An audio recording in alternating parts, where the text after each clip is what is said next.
नमस्कार प्रिय विद्यार्थियों, आज की ऑनलाइन कक्षा में फिर एक बार आपका स्वागत है और प्रारंभ करते हैं हमारी कक्षा को। कल हमने बात की थी व्यवस्थापन के बारे में और व्यवस्थापन की पद्धतियों के बारे में कि व्यवस्थापन की पद्धतियाँ क्या होती हैं, किस आधार पर व्यवस्थापन अर्थात समझौता होता है। आज हम लेकर के चलते हैं सात्वीकरण और सात्वीकरण के सहायक कारक। अर्थात सबसे पहले हम ये समझेंगे कि सात्वीकरण क्या चीज है। सात्वीकरण का दूसरा नाम आत्मसात भी कहा जाता है। ठीक है, तो सामान्यतः आत्मसात और व्यवस्थापन को एक ही संदर्भ में प्रयोग किया जाता है। इसका कारण क्या है? दोनों ही संगठनकारी सामाजिक प्रक्रिया है।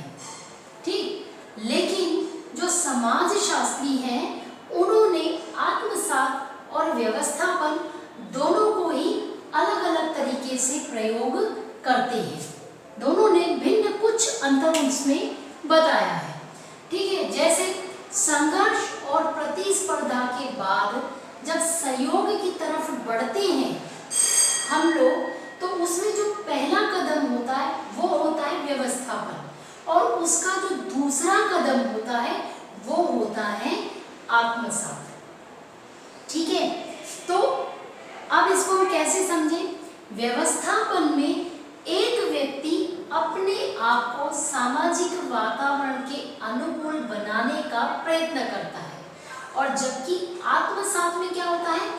दो असमान संस्कृति के व्यक्ति या समूह अपने विचारों और दृष्टिकोणों एवं भावनाओं को समान हो जाते हैं। ठीक है, दोनों में अंतर क्या है? एक में अनुकूलन या समझौता स्थापित करने की प्रक्रिया है और दूसरे में क्या है कि दो अलग अलग चीजें होने के बावजूद भी दोनों को विचारों में और उनके दृष्टिकोणों में समानता स्थापित करना या उनको ग्रहण कर लेना, उसको आत्मसात कर लेना ही सात्वीकरण कहलाता है। ठीक है, अब ये जो सात्वीकरण है, तो जब हम किसी चीज को या समाज में सात्वीकरण की प्रक्रिया के दौरान दो समूहों या दो विभिन्न संस्कृतियों के बीच में जब सात्वीकरण की जो प्रक्रिया होती है, तो उसके अंतर्गत उनको सहायक जो कारक होते हैं, उनके जो सहायता करने वाले जो तत्व होते हैं, उन बिंदुओं की बात यहाँ पर की गई है। तो उस बिंदु में सबसे पहला बिंदु आता है सहिष्णुता। सहिष्णुता का हमने पिछली बार भी बताया कि सहिष्णुता मतलब सहनशीलता। क्या होगा? तो जब विभिन्न व्यक्ति या समूह में क्या होता है?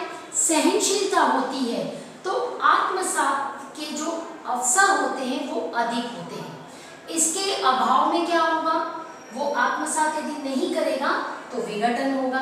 अब इस चीज को आप ये समझिए कि उदाहरण जैसे दक्षिण अफ्रीका में, तो दक्षिण अफ्रीका में नीग्रो जाति के लोग और श्वेत प्रजाति के लोग आज भी वो एक दूसरे के निकट नहीं आ सके। क्यों?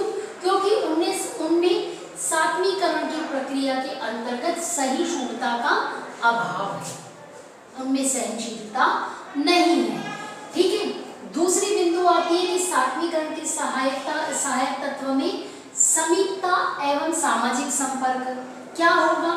तो जब आत्मसात उसी स्थिति में होता है या उसी स्थिति में अधिक होगा जब व्यक्ति या समूह एक दूसरे के समीप और एक दूसरे के निकट ज्यादातर समीप रहते हैं या निकट होते हैं, तो निरंतर उनके आपस में क्या होगा? प्रत्यक्ष सामाजिक संपर्क होने के कारण उनमें सात्वीकरण स्वतः ही होता जाता है। उदाहरण समझ लीजिए, छात्रावास में, हॉस्टल में जो विभिन्न संस्कृतियों के अलग अलग समूहों के जो विद्यार्थी आते हैं, उनमें क्या रहता है? समीपता और प्रत्यक्ष संपर्क होने के कारण वो निरंतर एक दूसरे से आत्मसात कर लेते हैं और उनके आत्मसात होने के जो अवसर होते हैं वो अधिक होते हैं। तीसरी बात आती है सांस्कृतिक समानता। तो सांस्कृतिक समानता के अंतर्गत क्या होगा कि जिन संस्कृतियों की प्रथा, परंपराओं और खान पान की भाषा आदि आदि में समानता होती है, उनसे संबंधित लोगों के एक दूसरे के संपर्क में आने पर आत्मसात की जो प्रक्रिया है वो तेज हो जाती है। ठीक है, फिर अगली बात हम करते हैं समान आर्थिक अवसर। तो समान आर्थिक अवसर में क्या होगा कि जब दो व्यक्तियों और समूहों की आर्थिक स्थिति और उद्देश्य समान होते हैं तो भी उनमें आत्मसात करने की जो प्रक्रिया है वो शीघ्रता से हो जाती है। और लेकिन इसका उल्टा, इसका विपरीत हम देखें कि जब दो व्यक्तियों और समूहों की आर्थिक हित आपस में टकराते हैं तो उनमें आत्मसात की जगह संघर्ष अधिक होता है।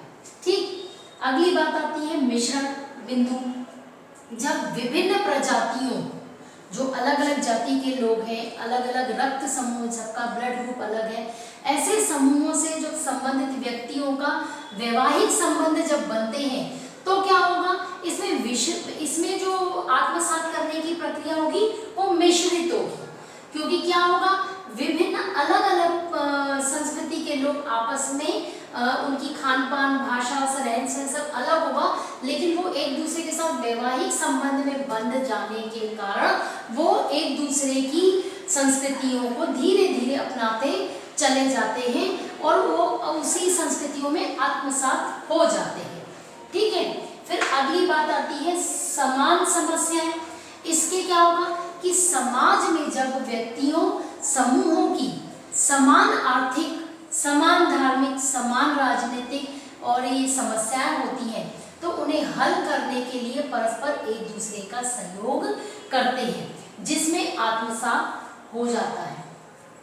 लास्ट बिंदु आता है समान भाषा। एक ही भाषा के प्रयोग करने वाले जो रहते हैं वो विभिन्न भाषाओं की तुलना में आत्मसात अधिक हो जाता है। क्यों? क्योंकि समान प्रकृति के होते हैं। जैसे अपनी ही कास्ट के हम देख लें, अपनी ही उसके कुछ भाषा का व्यक्ति का जो रहते हैं आपस में, तो उनमें एक आत्मीकरण की भावना ज़्यादा उत्पन्न हो जाती है, तो उसमें जो अवसर मिलते हैं वो अधिक मिलते हैं। ठीक है, तो आज हमने सात्मीकरण और सात्मीकरण को उस प्रक्रिया को अपनाने के लिए जो सहायक कारक तत्व हैं, कौन से एलिमेंट हैं जिनके आधार पर सात्मीकरण सरल हो जाता है, इस बात को हमने यहाँ पर समझाने का प्रयत्न किया है। ठीक है, अगली कक्षाओं में फिर अन्य बिंदुओं के साथ में उपस्थित होंगे। धन्यवाद।